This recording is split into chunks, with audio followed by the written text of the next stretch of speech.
Iran America Israel युद्ध पर बड़ी खबर आ रही है। सोचिए, युद्ध 40 दिन चलता है। 40 दिन के बाद ट्रंप सीज फायर का ऐलान करता है। 20 अप्रैल तक सीज फायर है, टेम्परेरी सीज फायर है। लेकिन इस बीच 5 दिन तक पीस टॉक होती है इस्लामाबाद में, जिसका नतीजा कुछ नहीं निकलता है।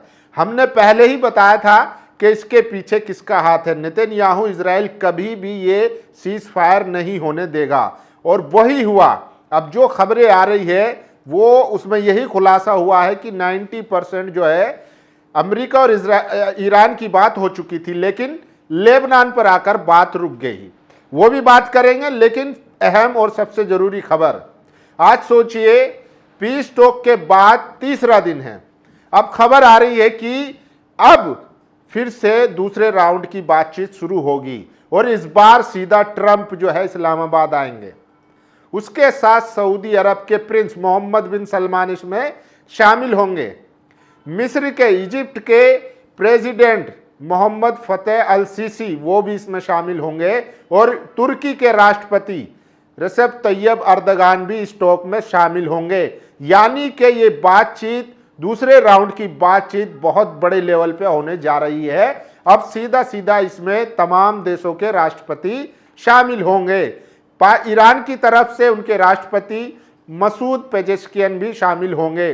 तो सोचिए, हमने पहले ही कहा था कि अमेरिका के पास इस युद्ध से निकलने का इससे अच्छा मौका नहीं है। ट्रंप भले ही वो धमकियां देते रहें, गीदड़ भपकी करते रहें कि हम इसको नेस्तो नाबूद कर देंगे, स्ट्रेट ऑफ हॉर्मुज को हम ब्लॉकेड लगा देंगे, लेकिन असल में वो इस युद्ध से निकलना चाहते हैं। लेकिन इजराइल उसको बार बार ब्लैकमेल कर रहा है कि आप इस युद्ध से नहीं निकलेंगे। बीच में खबर आई थी उनकी पत्नी की एप्स्टीन फाइल पर बयान दिया था। तो सोचिए, ये एक तरह का ट्रेलर था कि अगर आप पीछे हटोगे तो हम फिर से आपकी एप्स्टीन फाइल वाला मुद्दा उठाएंगे। तो इसलिए ट्रंप को इस युद्ध में फंसा कर रखा जा रहा है। और सोचिए, इतना ही नहीं, जो मैंने आपको बताया, सऊदी अरब, मिस्र, तुर्की और अमेरिका के राष्ट्रपति ही शामिल नहीं होंगे। इसके अलावा चीन के रिप्रेजेंटेटिव भी शामिल रहेंगे, रशिया के रिप्रेजेंटेटिव भी शामिल रहेंगे। तो दूसरे राउंड की बातचीत अगले 2-3 दिन में शुरू होने जा रही है, जिसमें यह है, कुल मिलाकर देखिए, जब ईरान के संसदीय स्पीकर गालिबफ और अब्बास अराक्ची डेलीगेशन लेके आए थे, वहीं दूसरी तरफ अमेरिका की तरफ से अमेरिका के उपराष्ट्रपति जेडी वांस आए थे, और उनके साथ विटकॉफ और कूजनर जो आए थे, उनमें बातचीत हुई और लगभग 90% सहमति बन चुकी थी। ईरान लगभग फ्लेक्सिबल था, लेकिन अमेरिका भी फ्लेक्सिबल था। लेकिन जैसे कि अब्बास अराक्ची ने बताया था कि नेतन्याहू का फोन आता है और सीज फायर पे तमाम बातचीत वो धरी की धरी रह जाती है। अब खुलासा हुआ है, न्यूक्लियर हो या स्ट्रेट ऑफ हॉर्मुज हो या उनके बैंक में जो एसेट जमा थे वो हो, सब पर बातचीत हो चुकी थी। ईरान भी पूरी तरीके से तैयार था, अमेरिका भी। लेकिन मसला जो फंसा है वो लेबनान पर फंसा। ईरान का साफ कहना है कि हम लेबनान के साथ गद्दारी नहीं कर सकते। अगर हमने उसको इस सीज फायर से अलग रखा तो फिर दुनिया हम पर थूकेगी। हमको कहा जाएगा कि हमने हमास का सौदा कर लिया, हमने लेबनान में हिजबुल्लाह का सौदा कर लिया, और हम अमेरिका के सामने, इजराइल के सामने झुक गए। तो किसी भी हालत में हम लेबनान पर बातचीत नहीं करेंगे। सीज फायर में लेबनान शामिल रहेगा। वहीं दूसरी तरफ नेतन्याहू साफ साफ कह चुका है कि हम लेबनान पर हमले जारी रखेंगे। अब उसका नतीजा ये है कि इजराइल में लेबनान कारपेट जो है बम्बारिंग कर रहा है नेतन्याहू, आईडीएफ, क्योंकि हिजबुल्लाह से वो लड़ नहीं पा रहा है, उसको रोक नहीं पा रहा है, जवाब नहीं दे पा रहा है, इसलिए कारपेट बॉम्बिंग करने लगा है, पूरे गांव के गांव तबाह कर रहा है। इसीलिए हिजबुल्लाह के चीफ नईम कासिम ने कहा है, जो लोग ये कह रहे हैं कि लेबनान में हिजबुल्लाह की वजह से इजराइल हमला कर रहा है, तो वो सरासर गलत है।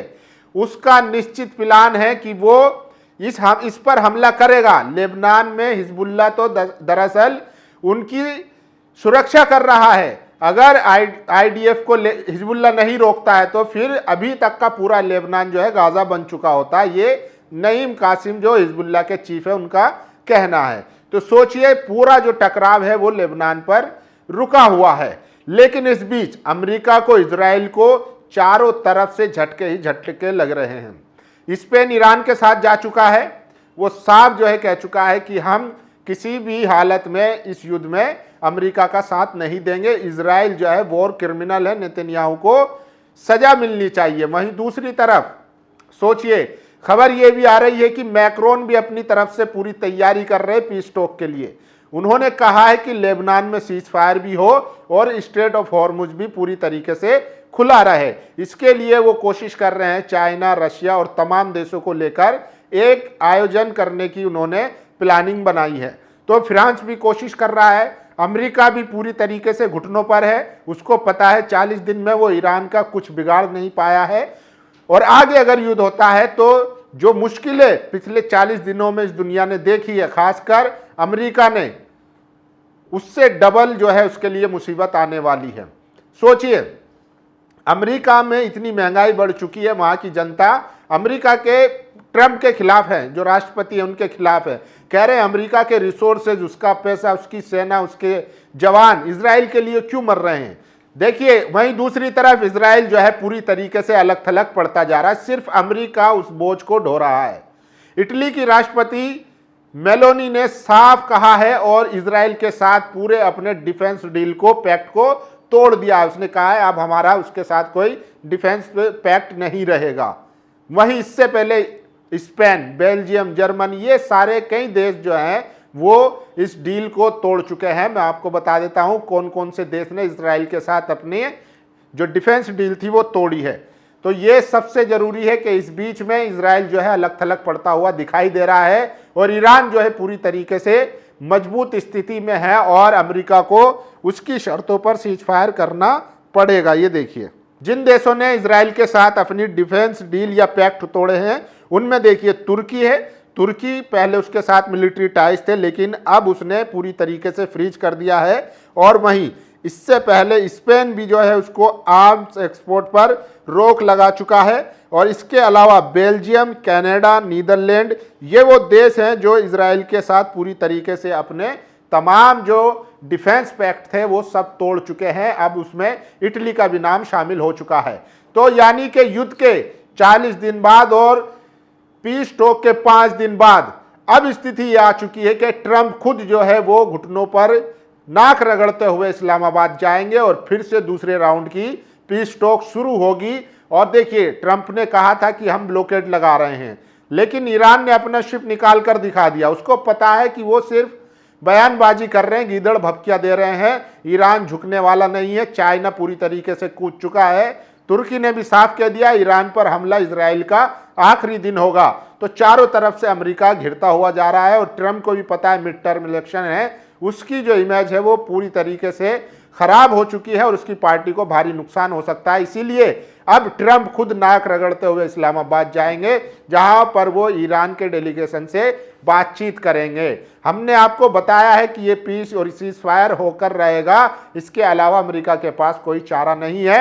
उसको यहां से निकलने के लिए कोई वजह चाहिए थी ताकि उसका फेस सेव हो सके। फेस सेविंग के लिए ईरान ने बता दिया है कि पिछले 40 दिन में, इसके साथ ही साथ ईरान ने साफ कहा है अब उसके हट जाने के लिए कि जो गल्फ में जो देश हैं, जिसमें सऊदी अरब, यूएई, कतर, जॉर्डन, इनको कहा है कि भाई आप हमारे लिए जुर्माना दो, हर्जाना भरो, क्योंकि ईरान पर जो हमले हुए हैं वो इन्हीं के देशों से हुए हैं। यानी कि अमेरिकी जो जेट्स थे वो यहीं से उड़ते थे और यहाँ से उड़ने के बाद ईरान में हमले करते थे, उसके बाद यहीं पर आकर टिक जाया करते थे। तो ईरान ने अब नया फ्रंट भी खोल दिया है। उसने गल्फ के देशों से, खाड़ी देशों से हट जाने की मांग करी है और साफ कहा है कि अगर हर्जाना नहीं भरोगे तो इसका अंजाम तुमको भुगतना पड़ेगा। इसलिए अब जो सबसे बड़ी खबर है कि सऊदी अरब, तुर्की और मिस्र, साथ ही साथ चीन और ट्रंप अब फिर से एक दूसरे राउंड की बातचीत शुरू होने वाली है। अब देखते हैं आने वाले 2-3 दिन में। मुद्दा सिर्फ पीस टॉक में, सीज फायर में लेबनान का है। अगर लेबनान में सीज फायर नहीं होती है तो फिर नया युद्ध शुरू होगा। बाकी आप लोगों की क्या राय है, अपनी राय जरूर दीजिए। शुक्रिया। नेशनल दस्तक की आपसे गुजारिश है कि अगर इसको बचाना चाहते हैं तो नेशनल दस्तक को सब्सक्राइब करने के लिए रेड कलर के सब्सक्राइब बटन को दबाएं, फिर बेल आइकन की घंटी दबाएं। नेशनल दस्तक को बचाने के लिए बहुत जरूरी है कि हर खबर को शेयर करें, लाइक करें, कमेंट जरूर करें।